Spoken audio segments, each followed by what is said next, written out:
Welcome, Winiacs and Wisdom Wanderers, men and women of all ages. Welcome to Wine and Wisdom. I'm your host, Matt Kane. And this week, I am joined by a member of the Kane Action Team. Yeah. The Kickmaster himself. My little bro, Ben Garton. Ben, well, you're the first person on the show to get a fist bump, I think. So Yeah. Don't ever wash that hand. I won't. I never will. Weird. So yes, the Kickmaster, Ben. Well, because of COVID? COVID, yeah. Oh, yeah. Well, we're not following social distance protocols. We don't have our mask on, but we train together a lot. We teach together. So if you got the vid, I got the vid. We all got the vid. Anyways, thanks for watching, checking our show out, guys. You can find us, anchor.fm. You can find us wherever podcasts are available. Also, if you're watching us via YouTube, make sure you leave us a subscription and a like so you can get notified whenever we download. That's right, a thumbs up. So whenever a new episode gets uploaded, boom, you're privy to it right away, folks. All right, leave us a rating and a review on iTunes and the like. Much appreciated. Because it just helps in the rankings, because the more we're known, the more people will know about us, hear about us, and the more enlightened they can become. Yes, Speaking of enlightenment, that's what this show is all about. It's about becoming enlightened, about learning what it means to be a human, learning what it means to get wiser, and to talk to somebody on a deeper level, not just on the topical level like the average everyday surface talk. This show is about getting an insight or two or three on humanity. That's what it's all about. And also drink drinking. wine. Yeah. Nice segue. I'm trying to get my segues down. Speaking of drinking, Benjamin, his body, unlike mine, is a complete temple. Mine's got a lot of cobwebs and dark crevices, maybe some cockroaches here and there. But your body is a temple, so you're not going to be partaking of the I'm not drinking wine vino. Today. So what are you drinking today, my friend? I'm drinking... It's red. It is red. I'm drinking the building blocks of protein, amino acids, branched chain amino acids. Sweet. I love it, dude. Cherry limeade flavor. Good deal. Get a bit of that cherry limeade. I'm, of course, drinking wine. Duh. Oak Leaf. Oak Leaf. There it is. Oak Leaf. The finest of Walmart $4 bottles of wine. It is a merlot, which I happen to like. It is medium-bodied with a captivating nose of blackberry, plum, and a satisfyingly smooth finish. I'll be the judge of that, Oak Leaf. Oak Leaf Vineyards in Livermore and Ripon, California, baby! Ooh, 12.5%. So let's get the ASMR pour, the obligatory pour.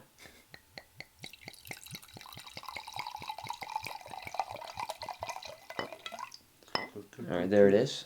Should I give him an ASMR? No, you're good. You're good. Oh, shaker, yeah, I like that. Bottle shake. Let's not put that right there in front of my face. That would be a smart thing to do. So, let's see how this wine is. Not many expert or anything, but is it alcoholic? Does it get the job done? Does it make you feel tingly? That's really all that matters. All right, here we go.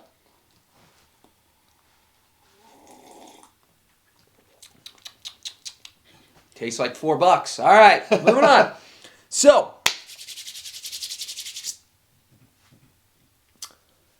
we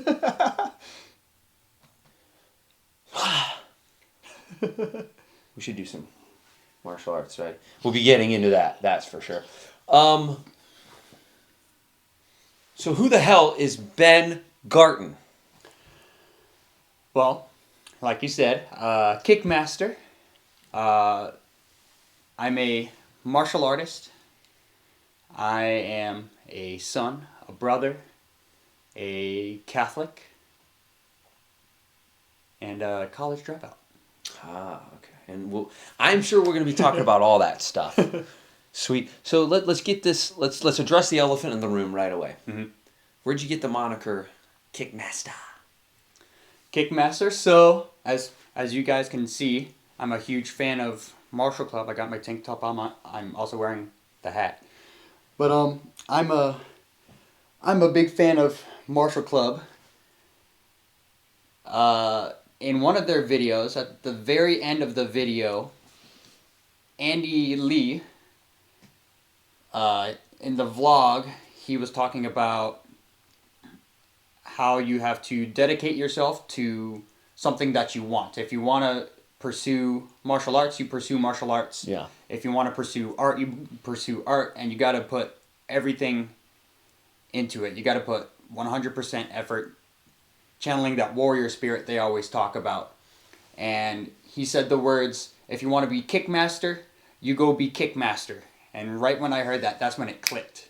And I was like, that's what I want to be. Because growing up, watching kung fu movies, martial arts movies, my favorite fight scenes were scenes where a character fought primarily or only with kicks. So, for example, Dragon Tiger Gate, we were watching a little bit ago. Yeah. With Nicholas Say, his character Tiger was fighting only with kicks. Or one of my personal favorites, Iron Monkey, Donnie Yen, as Wong Kei Ying, when he started doing the no shadow kick. I love those fight scenes, and that's the kind of fight scenes I wanted to make. So I started training Taekwondo and martial arts tricking. Nice. And now I'm here. I'm part of the Kane Action team. Yeah. And you've been a part of the Kane Action team. How long has it been?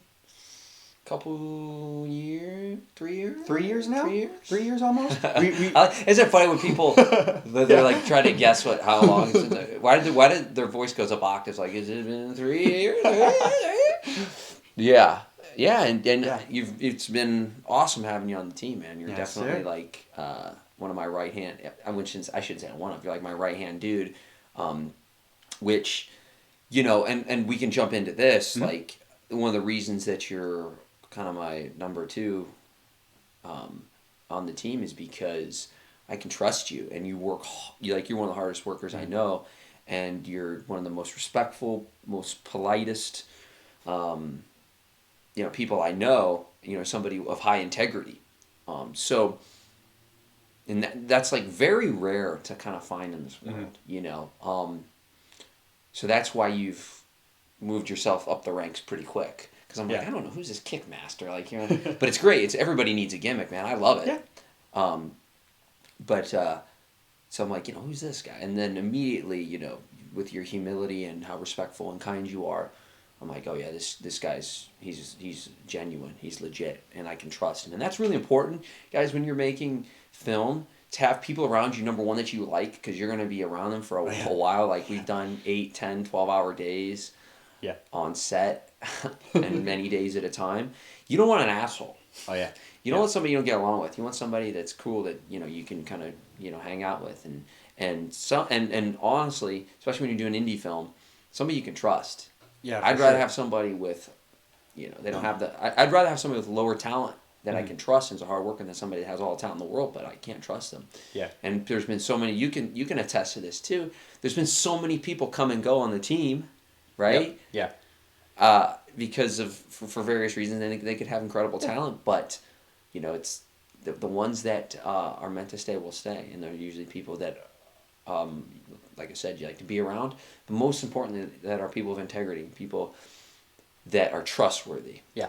Yeah, for sure. Because when we're making fight scenes, if I don't trust you, I'm potentially putting my life in your hands. That's really important. That's huge. Yeah. So, making sure we have that trust before we dance, before we fight, is everything. So that's why you're here, man, and I love having you on the team. I know I've said that a bunch. It's awesome. So speaking of integrity and respectfulness, where did that come from in you? Did that come from your parents? Did that come from being in the martial arts since you were what, you were 4 or 5 when you started? I was 4 years old when I started. So did it come from that? Did it come from your parents? Did it come from both? What's up with that? I would say it's a combination of both. Of course, martial arts. Those of you who practice martial arts, one of the biggest things that I preach to my students, I'm an instructor down in Canton, and one of the big things I preach is respect, always being respectful, being polite, and disciplining yourself to just get work done. That's what's important. That's what's yeah. been embedded in me being a martial artist and getting into stunts. When I started stunts, I was working with a guy. His name was Dylan McCann. Okay, yeah, I know Dylan. And never met Dylan, but I've known him, in the circles. One of the biggest things, one of the biggest tips he told me is to channel that discipline. He's also a martial artist, so he understands the discipline. And he preaches to channel that discipline in your work. Yeah. So, having fight rehearsal, getting there on time, and by on time we mean early. Same thing growing up taking martial arts class. If you're late for class, you're doing push-ups. Yeah, absolutely. So, being on time, meaning being early for class, being where you need to be when you need to be there. That's really important. Sorry, I'm trying to find a good spot for this bottle. Sorry, Ben. It's driving me nuts. The people are like, what is man doing? I'll just put it down there. Yeah, yeah. But also, growing up in a Catholic family, Mom and Dad raised us to not get into any of the useless drama that a lot of people bring. Yes. A lot of the drama, a lot of what's been going on lately with all the violence and the racism and everything, that's just... I've made a post on Facebook earlier. It's absolutely unnecessary and it's completely avoidable.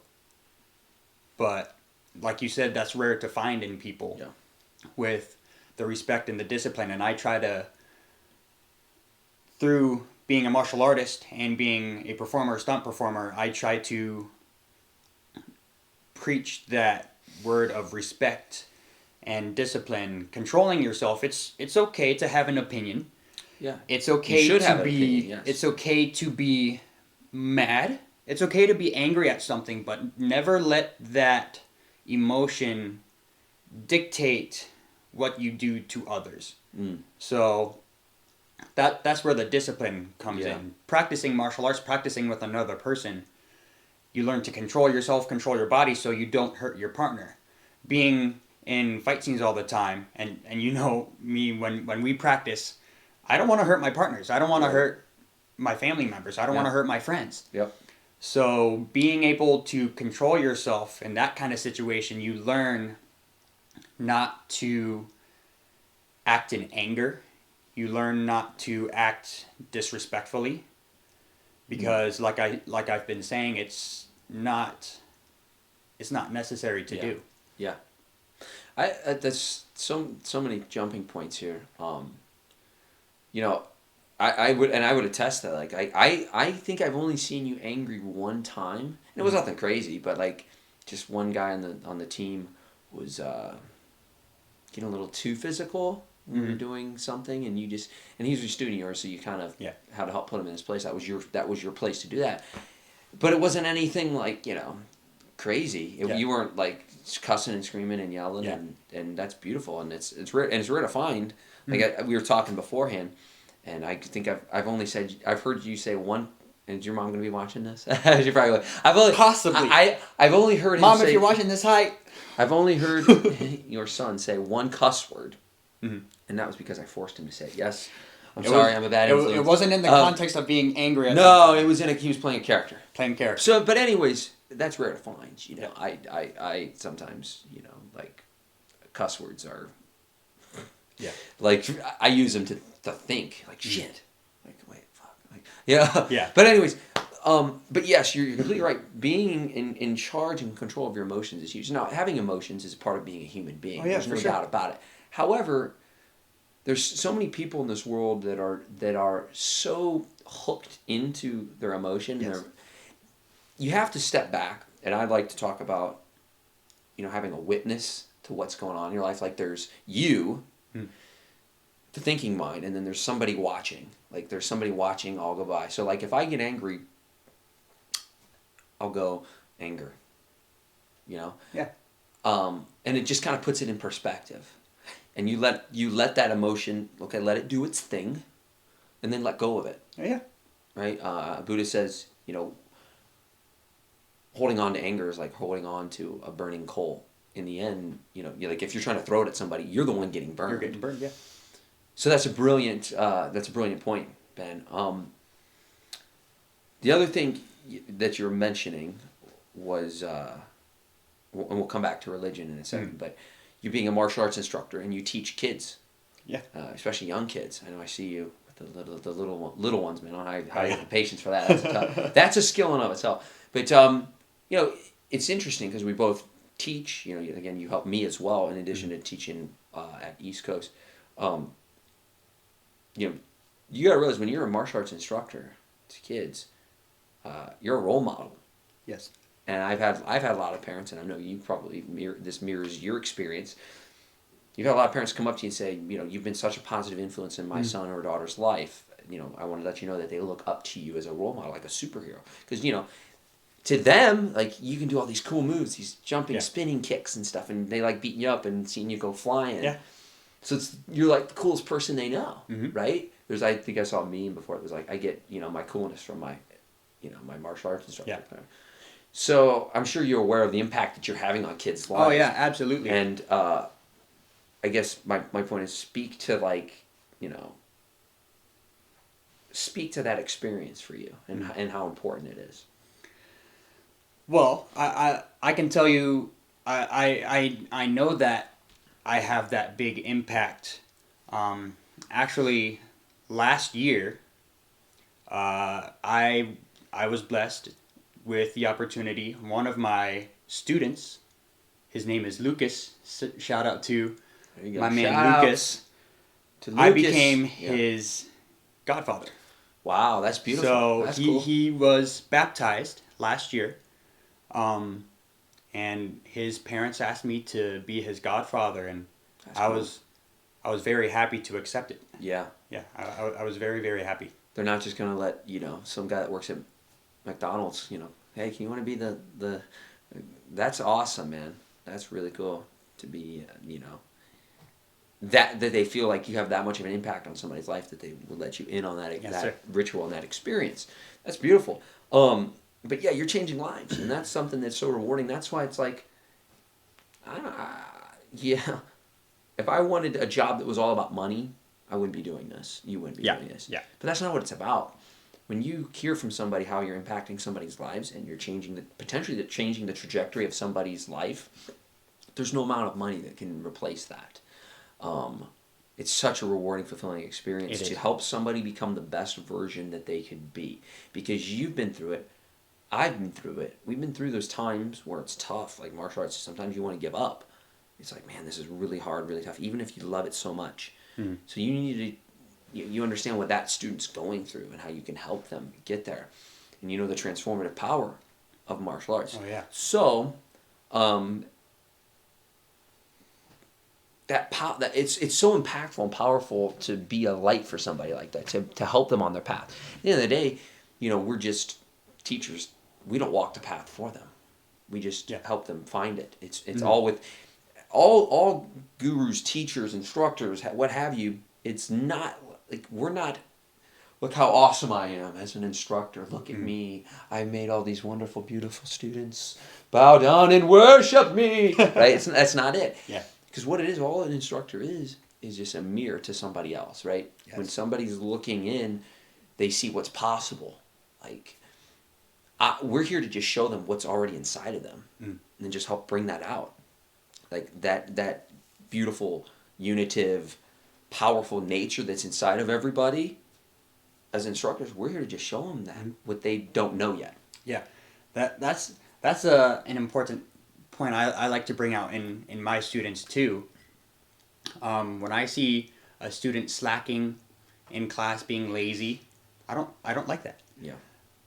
So I tell them, I want to see your effort, and like especially like if they're like a high rank getting close to testing for their black belt, I tell them, I want to see that black belt in here and in here first. Yeah. Before it's around your waist. Black belt, to me. Exactly. Yeah. Black belt is a state of mind. It's how you carry yourself, regardless of belt. Yes. I met people that were just tremendous physical, performers, martial artists.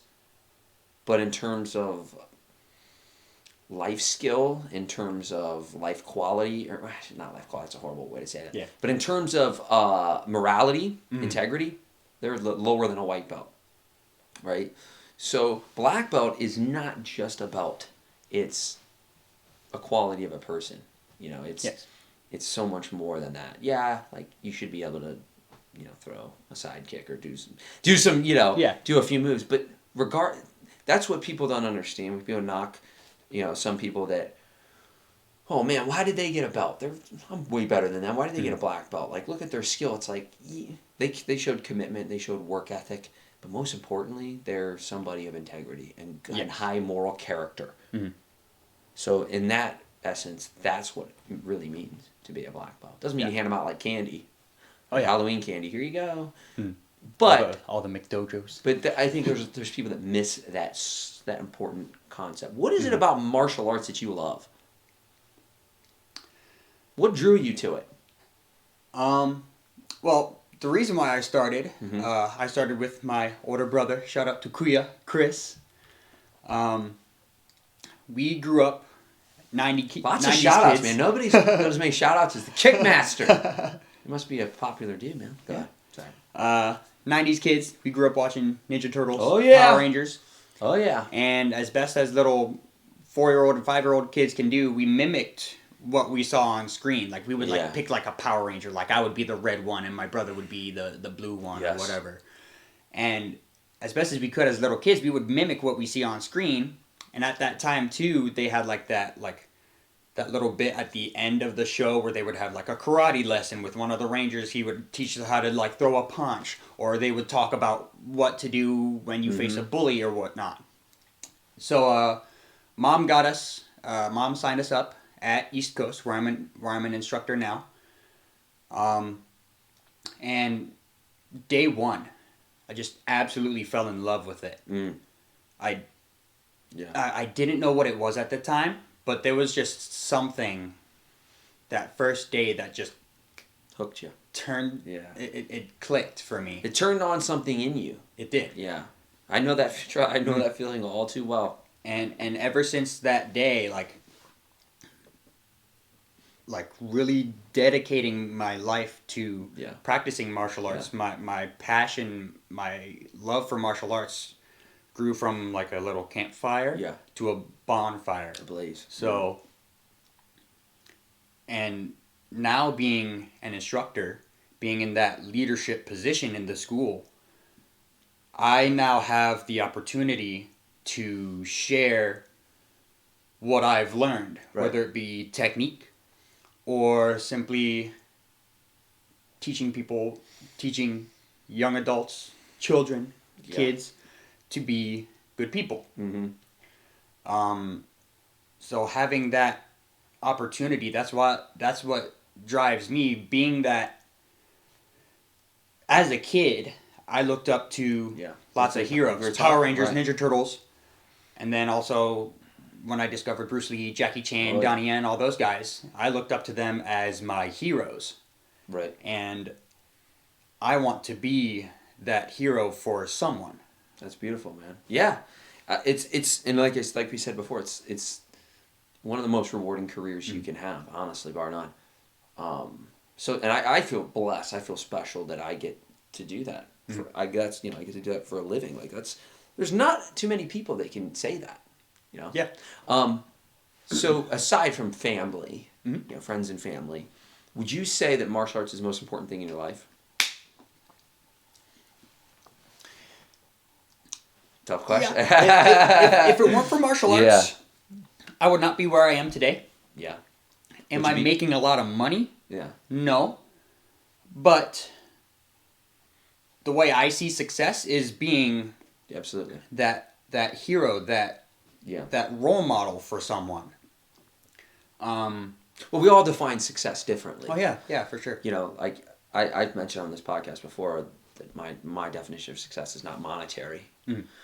Success to me is when you are in a line and doing what you love. To me, that's regardless of how much money you make. Yeah. When you're aligned with your passion and you're on fire for it, that's success. Yeah. The reason I'm mentioning that is because I know we've had discussions about like, relationships and things of that nature, and I know you've mentioned that like you're kind of, I don't know if the word abstaining is right, but like you're not really seeking to be in a relationship with somebody because martial arts is more of a priority, right? Training and when it at comes least to, this stage in your life. Yes, of course. When it comes to your career, when it comes to your passion, something that you really want to do, if that's your priority, you always got to make time for that priority. Yeah. Even if it's not your day job, there's a lot of people who talk they want to get into something, but they don't have time, and that's where they fall short. Absolutely. Is they're not making it a priority. They're not making it a priority. If you really have a passion, if you really have a love for something, you will make time for it. You have to make time. Yeah. For example, people who want to get flexible, people who want to get the splits. Yeah. They say, oh, this routine takes way too long. I don't have time for it. Yeah, they don't have the drive. They don't have the passion for it. Yep. Take 2 minutes. Yeah. Work on your splits. I couldn't a couple agree minutes more. a day. Yeah. I remember. I don't remember who told this to me, but it always stuck with me when they said this. They said, if something is important to you, you are going to do whatever it takes to sustain it. Right? Yeah. And that's all it is. It's like, what do you if you're passionate about sitting on your ass watching Netflix, not that there's anything wrong with that, you're going to make time for it. Mm. It's not, in The Rock, I remember The Rock saying, you're not, what did he say? You're not lazy, you're just unmotivated. Yeah. He was mentioning, don't go work your 9 to 5 for the man and then come home and sit on your ass and do nothing. You're not lazy, you're just unmotivated. And that's it, You bring up a great point. If you're passionate about something, you're going to do it. Like, think about, people that play video games. Mm-hmm.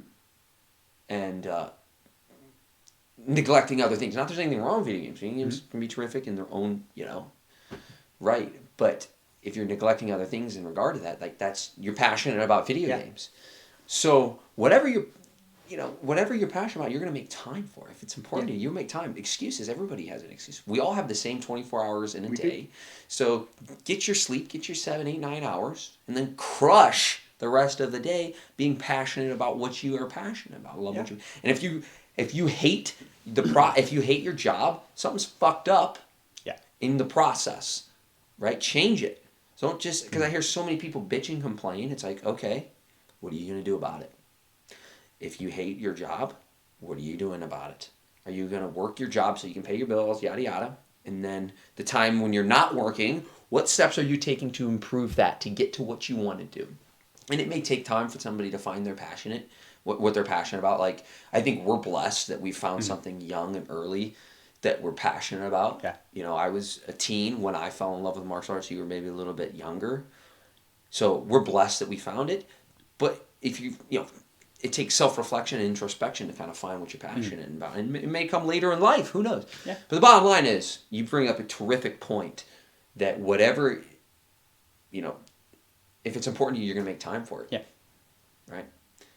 So we talked about, you talked about religion a little bit. We had a conversation not that long ago about, in essence, the thrust, the crux of the conversation was, be the method, be the teaching, be the religion, don't preach it, live it, right? Yeah. That's kind of what we talked about. Care to expand on that and why that's important? When it comes to my faith, when it comes to my relationship with God, it's complicated. So in Facebook, it would, back in the day, sorry, I interject. I'm trying not to interrupt. Yeah. But on Facebook back in the day, it would say, when relationship status, like single, whatever. It's complicated. It's complicated. And I feel like everyone, no matter whatever your faith, whatever your belief is, people have that complication at some point in their life. where they find something that happens in their life and they ask why this, why that. Yeah. I've come to terms that my faith is not perfect, but that's kind of the point. Yeah. Is as you're living life, you are progressively bettering yourself as a person of that faith. And what you said, live the faith. The golden rule for a lot of beliefs, I'm sure, is love others as you would yourself. Yeah. So again, like I said, it's okay being angry, but showing that love, showing that respect to one another is something that my faith has something that's been ingrained in me. There's a lot of times driving back and forth from Canton and Akron here. There's so many times where in traffic someone cuts me off. And you, boy, do you post about this? I post about it on Facebook sometimes. Yeah. But I never let that anger get to me. Yeah. Because if I would try to maybe do the same to him. Mm-hmm. Possibly causing an accident, possibly getting myself and them hurt or worse, killed. So showing that respect, even though someone has done something wrong in your eyes, not drawing on that anger, not drawing violence into that scenario, so no one gets hurt. Right. So no one is harmed in any way, shape, or form. Yeah, that's important. Like, I know that there's times, we were talking about anger earlier, but there's times that when I look at somebody that has done something to me, like you said, getting cut off in traffic or what have you, and initially you're like, what the, know, that human part of you, you're like, right? And then a couple things happen for me. Number one, I go, okay, this is somebody who they are so caught up in their life shit that they had to crash into me. Sometimes literally, but right, that we are so busy as humans, like trying to get to that next rush, that next high, that next thing, that sometimes you just use up somebody just to get to your objective. You know what I mean? Yeah. That you're using them as an object for, you're just in my way. You're an object to get to that next thing. And so I look at it like that and I say, this is just somebody that their heart's closed off, right? It's tearing someone else's building down to what is that saying? Higher. Right. There's a saying, something of the effect of like, God forgive them for they don't know what they do. Something like that. Yes. We're talking about Catholicism, but you being a Catholic. So I jive with that. But I guess what I'm trying to ask is, if somebody came up to you and they're like, hey man, like, you're a Catholic, that's groovy and all, but this way, dude, this is where it's at. Don't you want to be this religion? Like, this is the truth, So my point is, you were mentioning how, like, that's not the way to do it. That what's another saying? I feel like I must be getting old, man. Because I feel like I have all these, like, older person sayings, not to offend anybody who's older, but the point is, like, you attract more bees with honey than you do vinegar. Like, you're never going to change somebody's mind. Like, dude, worship this. Yeah. Like, no, they're going to come to that truth on their own. Mm-hmm.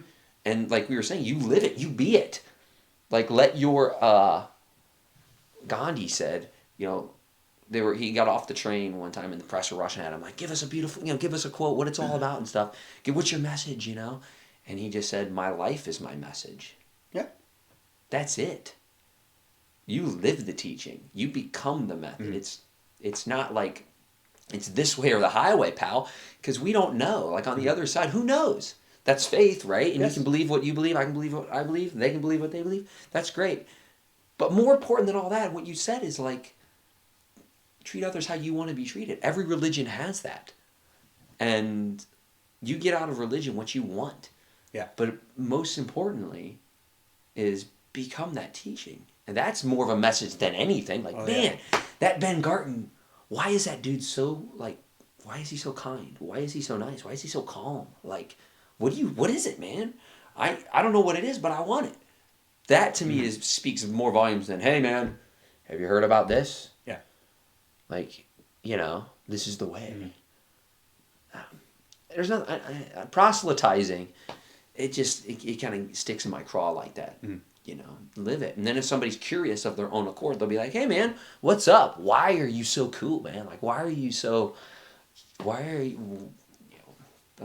all those qualities that I mentioned, why are you like that? Well, here, and you don't shove it down your throat. Like, yeah. I would, until you said you're Catholic, I didn't know. Until those obviously conversations we had before this discussion, I knew. But it doesn't matter because it's like you're just a cool person. Yeah. But think about somebody that's only met like negative Catholics. They think, oh man, all Catholics are, dude, you suck, right? They give them a bad name. A problem I see with religion. Yeah. Is the forceful people.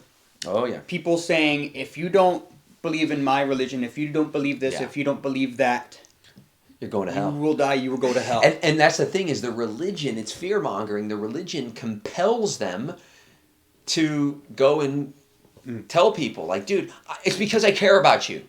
That if you don't convert to my religion, you're burning forever. Yeah. So, like, that's the thing. And it's tough. How do you argue with somebody that's like, I will have your best interest in mind? That's tough, right? It is, yes.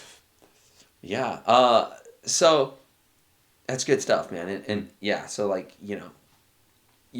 whatever you're doing, whatever your method is, man, it's awesome. You're being a great light for that. So we obviously met pretty much via, obviously martial arts was one way, but pretty much through film. So we'll circle back.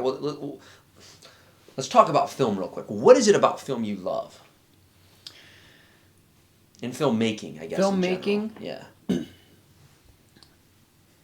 Sorry, I've got to switch. Man. You mentioned flexibility, so now I need to like sit with better posture, dude. You doxed me. You got me, man. I just like the process and specifically being like a martial artist. I've, like I said before, like seeing those people on the screen. Yeah. Jackie Chan, Bruce Lee, Donnie Yen. I wanted to be someone like that. Yeah. If I don't become like a huge name known around the world, but I could bring to people a product that could inspire them.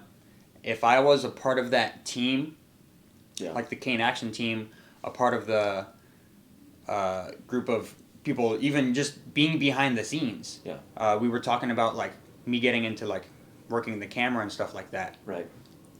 If I could be part of that team, working to the goal of creating a story that's inspiring to people and bringing that story through action. Yeah. That's what I love about it is being able to just create art through movement. I love martial arts. It's something that I want to do until the day I die. And this is a great way of sharing it. Beautiful. Yeah, and I'm with you. Like, I remember when I was younger, when I first started getting into martial arts movies and whatnot, I was like, man, dude, I want to be the next Bruce Lee. I want to be the next, like Jean-Claude Van Damme. Yeah. And then as you get older, like, the realization hits, like, man, that's, like, damn near impossible.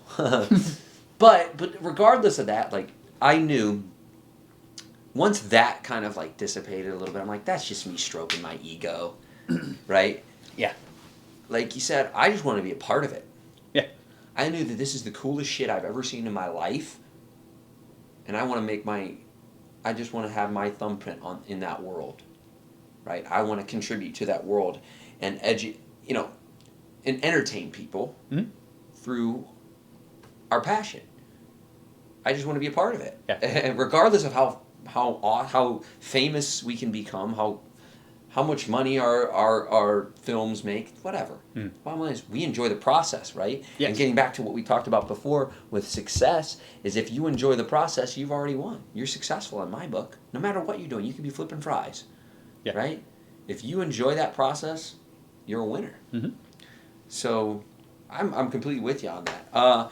Let's get to this is a topic that I know you've been waiting for me to bring up. And it's something, in addition to martial arts, and something else you're passionate about, because I see posts about it all the time, you are very adamant about your abhorrence, your hatred, your vitriol for the American school system. Mm-hmm. What's up with that? Because you're looking at a teacher who teaches at a university, but it's funny because I agree with a lot of what you said. But go ahead, my man. My main quarrel with that is the way let me put it this way. I'm not against education. Yeah. The act of learning is very important as a human being. What's more important? Yeah. I'm upset about the way it's done. The system. I'm not upset about education. I'm upset about how it's being done. Okay. I took 3 years of Spanish in high school. See? I can't order at a Mexican restaurant. Oh, you can say cerveza, por favor. I don't know what that means. Beer. Come on, tequila. But the reason why is the way they teach, say, a language, for example, continuing on this example here, is there's no practice of the skill. They force feed you vocabulary to memorize that you then regurgitate onto a piece of paper the next day and then never speak of again. Yeah. And that's the way a lot of classes are done. Mm-hmm. Like math. I don't remember how to do algebra. I don't remember the equations. Why was I forced to learn this but was not taught something that I would use later in my life? For example, how to pay taxes, or how to get a job, or how to take care of my health.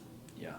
That's my main thing. Yeah. When I say, if you guys follow me on social media and I put the hashtag don't stay in school, I'm not telling the kids to drop out. That's not what I'm saying at all. I want what's being taught in school to no longer stay in school. The classes that are being taught aren't useful for a huge majority of the population. I respect people who become doctors, nurses, dentists, engineers. They need a college degree. Yeah. But why does a doctor need to know the history of rock and roll? That was one of the classes I had to take in college. I took one of those too. Yeah, I think the point with that is to make you a well-rounded person. But yeah, listen, man, I agree with you, and I get paychecks from a university, and we've had discussions about this. I'm completely with you. I think there are some serious flaws in the educational system, clearly. Also, you can see the U.S. is falling behind in a lot of different categories than other countries in terms of their scholastic achievements. So yeah, you bring up some very salient points. I've always hated the fact that that you were force-fed facts so that you could just spew them out. Yeah. Because a lot of the school system to me is a lot of like you're becoming it's like citizen training. How to become a good, upstanding I should say a compliant. Yeah. A compliant, basically drone to the hive mind, if you will. That was the initial purpose of the school system, to turn a country's citizens into submissive citizens and factory employees. Yes, Gandhi said that. Two Gandhi quotes today, baby. He said that when you are part of a society, it's a voluntary renunciation. So meaning like you You're renouncing part of yourself to become part of that society. So basically, the school system is kind of knocking some shit out of you. Mm. Sometimes good, but you're right. Absolutely, it's like to me, so when I teach, because you're right, absolutely, education is arguably the most important thing a human being can do. Knowledge is power. However, the administering of that knowledge and what kinds of knowledge varies, and it's important. So when I teach, it's about giving somebody an experience and giving them skills that they're going to definitely be able to implement in their life. Now, granted, I teach different subjects than your average teacher. Self-defense, jiu-jitsu, martial arts. So my things are my methodology is a little bit different in that regard. But students will tell me that, they loved my class because they found it useful as hell and practical. And the experience that I gave them in that course is something that they'll never forget. So that's important, is as an educational system, we're creating good, obedient, subservient students that can spew facts, but we're not making them wise. We're not making critical, free thinkers. Yeah. Anything to add to that? Was that a... Because I agree with your posts. I completely understand it.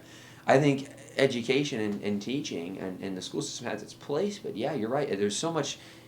I think it's dissipated a little bit, but there's still so much emphasis on, you got to go get this piece of paper to tell you how to... Just because I got this piece of paper means I can do this and this. No. But it's a gateway into it, So there is something to be said for... I know for me, college was definitely... I think it's up to the person. If you want to go to college, do it. Cool. If not, don't. It's you. You determine what route you want. Fuck what your parents say. Yeah. That's my thing. You want to go and join the circus, I guess, you do it. But you shouldn't be forced, into college. I know I did it, and I really enjoyed my time there. I went to school for 9 years. I got 2 degrees, though, so I'm all right.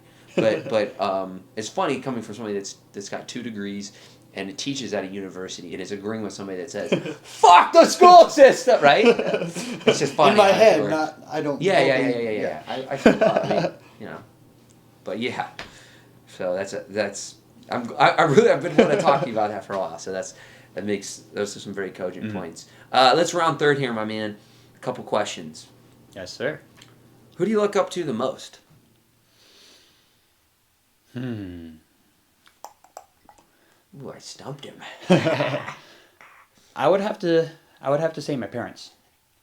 Mom and dad. As they say in Family Feud. Good answer. Good answer. Can't go wrong with that. Number 1. Can't go wrong with that. And your parents are awesome, by the way. I met them a couple times. They're great people. Clearly, you've done a good job with this one. Thanks, Mom and Dad. But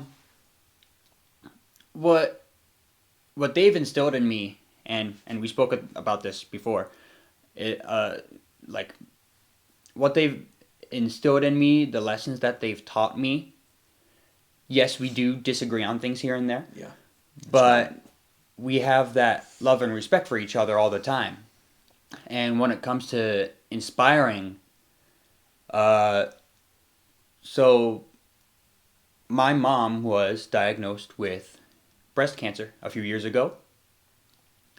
And she's now on remission. She's doing very well now. But seeing her in that pain, in that suffering, I absolutely hated seeing that. I was actually present the day she started losing her hair from all the chemo. And she cried in my shoulder, and I being there for her, and also too seeing how hard my dad works. My dad is a doctor, and he very, very often comes home to bring my mom to appointments, and especially with what's going on now, getting into the hospital is very, very scary place to be. Yeah. But seeing the strength that my parents display, not physical strength, but like mental strength, having that dedication, having that mental toughness, that drive to keep moving forward no matter what they're going through. That's very inspiring to me. So seeing my mom, after my mom's last chemo treatment, we went on a walk. It was a walk like for charity to support breast cancer. The walk was 3 miles, I think it was. And my mom kept a very constant pace the entire way through. And I posted on Facebook later that day, when we got home, I also did a workout. I did a leg workout that day. And I said, if you think I'm strong, look at my mom. Look at what my mom's doing. Yeah. She did not slow down. She was so excited, so just pumped up for that walk.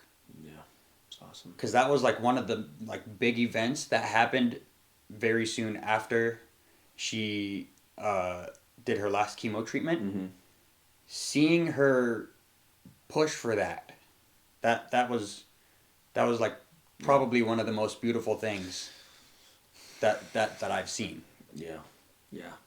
Yeah, and I think I mentioned this to you, and maybe to your mom, but, you know, she's definitely an inspiration. No doubt. And I know I've told you to give her my best through the various, you know, trials she's been through. But yeah, I agree that what a light, what an absolute inspiration. And anybody that's going through stuff like that, like we all go through shit, but people that especially are going through, you know, cancer and illnesses of that nature, I mean, geez. You know, cancer is such a, like, those are the real heroes to me in life. Are the people that are battling for their life. Yeah. Not people that can throw a ball, you know, and hit a ball. Like, to me, the real warriors, the real people, the real, you know, heroes in life are ones that are like your mom, that are battling and overcoming, you know. So I pray that, you know, she has a great long life and filled with health, man. That's what it's all about. So yeah, what an inspiration for you guys. What do you want to be when you grow up? And he's still a young kid. I think you're the first person, yes, on this podcast that's younger than me that I've interviewed. All right. So what do you want to be when you grow up, young tyke? This is really an important question for you.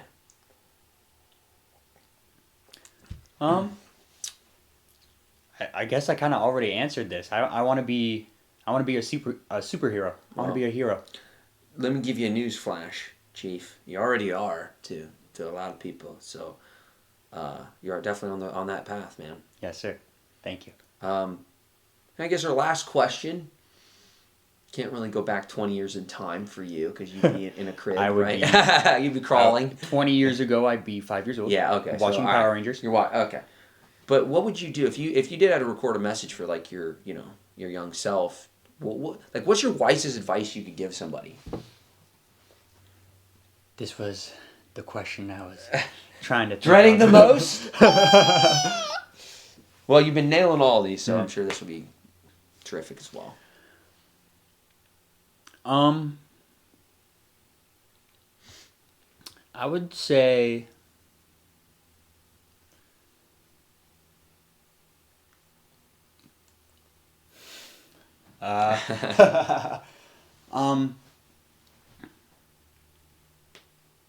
learn how to kick. Learn how to kick. It's not. These are not easy questions, folks. Not an easy question. I'm going to talk some more to give him time to think. But these are not easy questions. I'm asking like the ultimate questions in life. How do you answer that? They're ineffable. But as best you could do, like if you could put it in a word. Sometimes it's saying what can't be said. Yeah. Yeah, that's why I love poetry so much. Is like you're writing, like you're writing what can't be written.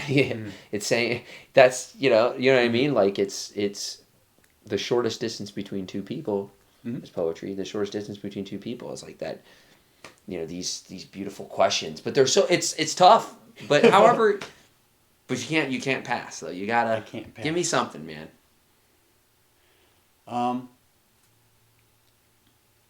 Give everyone something. Give everyone something. What you got, bro? Pulling from a Bruce Lee quote. Don't pray for an easy life. Pray for the strength to endure a difficult one. Yeah. So, hope for the best, but be prepared for the worst. Be prepared for whatever may come your way, and have that discipline, have that dedication to fight for what you love. Yeah. It's good. But yeah, man, like a difficult life is what it's all about, because how do you grow if you're not uncomfortable?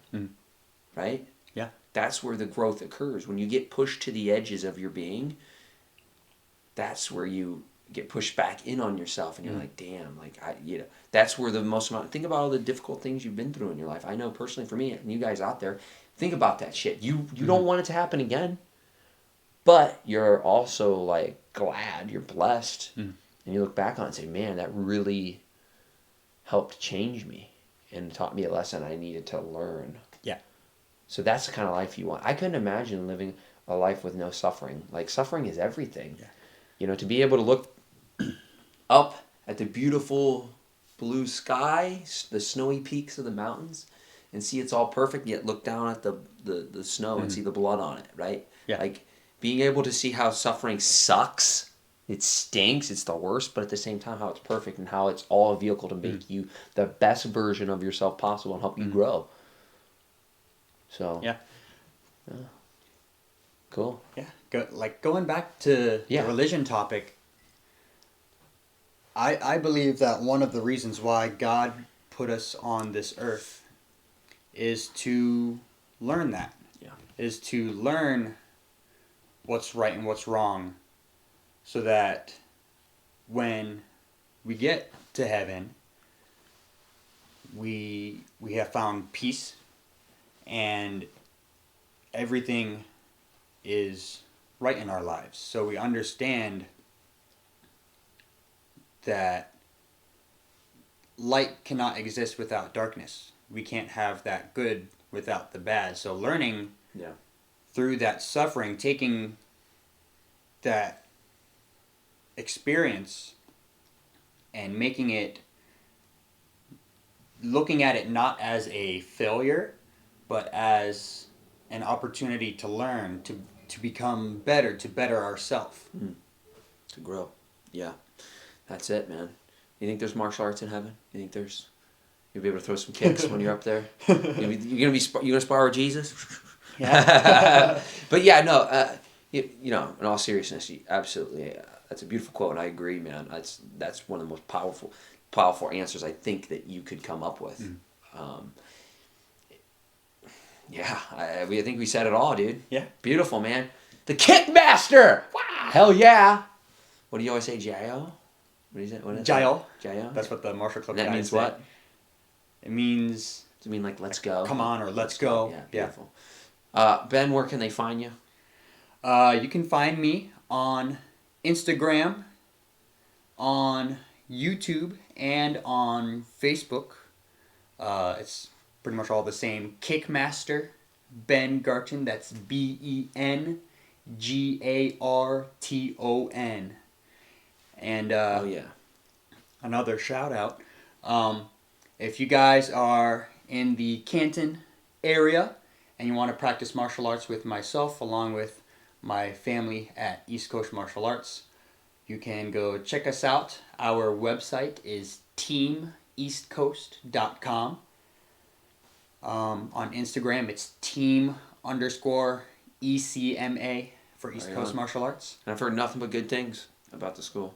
And Paragon Martial Arts, too. And Paragon Martial Arts, too. If you guys want to practice martial arts tricking, cinematic martial arts with us, we've been doing an online class every Saturday It's fun. You get to learn a lot of cool stuff. Tricks. Yeah, absolutely. Up your kicking ability if you want. So. Hell yeah. Yeah. Check us out there too. Sweet. And like I said, man, it's been a pleasure having you on the sir. Cane Action team, and hopefully, this is something that we can continue for as long as we can, creating art and telling stories, and and impacting lives. That's what it's all about, guys. Again, check us out, Wine and Wisdom, YouTube. Leave a subscription and a like, and wherever else you can find podcasts, Spotify, Apple Podcasts, Anchor. And it's been a pleasure. This was another episode of Wine and Wisdom. Brother, it's been a pleasure. Yes, sir. And till next time, we bid you adieu. Peace.